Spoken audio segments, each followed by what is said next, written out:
Dealing with the flu is a lot more serious than you think. In fact, I lost someone very close to me because of it. Now, we've all had a minor cold or maybe the flu at some point in our lives. But when I was 14, I lost a very close friend to the influenza virus. Her name was Carly Christensen, and we were freshmen in high school. Today, I will tell you about this story and how important it is to stay healthy during the flu season by telling you a bit about Carly, the impact her death had on her family and friends, and how to stay healthy. Carly and I had been friends since kindergarten. We both grew up in St. Louis Park, Minnesota, and had been in classes growing up together. But our freshman year, first semester, we were in the same gym class that really brought us together. We shared a gym locker, and we got a lot closer during that time. She missed class. She didn't come to school one Friday, and I didn't think much of it because people miss for illnesses all the time. And then on Saturday, she still really wasn't feeling well and had a sore throat, so her mother brought her to urgent care. On Monday, she still really wasn't feeling well and started to have pains in her chest, so her mother brought her to the emergency room. The doctors gave her antibiotics, and then they sent her home. Then Monday night, she was unable to breathe in her sleep, and an ambulance was called to bring her to Children's Hospital. There, eventually, they found blood and other fluids in her lungs, so she was put into a diagnosed coma. She went through lots of surgeries, and it all looked like she was getting better. She was hooked up to an ECMO machine, which oxygenates her blood for her, and on her carrying bridge, it really looked like she was getting better, so we all had hope. But then on January 8th, 2014, unfortunately, Carly Christensen passed away due to complications of the influenza virus.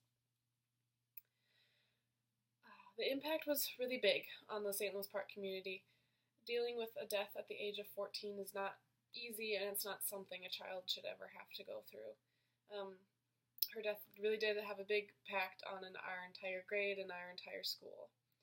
Because of it, our friend group did get a lot closer. We became much more understanding of each other, and we gained stronger friendships that will keep, that I've kept to this day, and will hopefully keep longer in my life.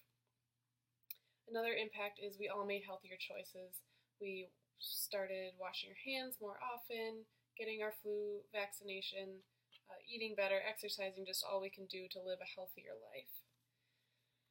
Now I'll tell you some tips that the University of Wisconsin released about how to stay healthy during the flu season. The first is washing your hands regularly after you use the restroom, before you cook, after you cook, before you deal with children, before you feel like you touch anything dirty, or before you touch your face. The second is getting your flu shot. This helps your immune system fight off and block the influenza virus, hopefully just preventing you from getting that sickness at all. The third is getting enough sleep. Without enough sleep, your immune system can weaken, and getting enough sleep can just give your immune system what it needs to fight off sickness.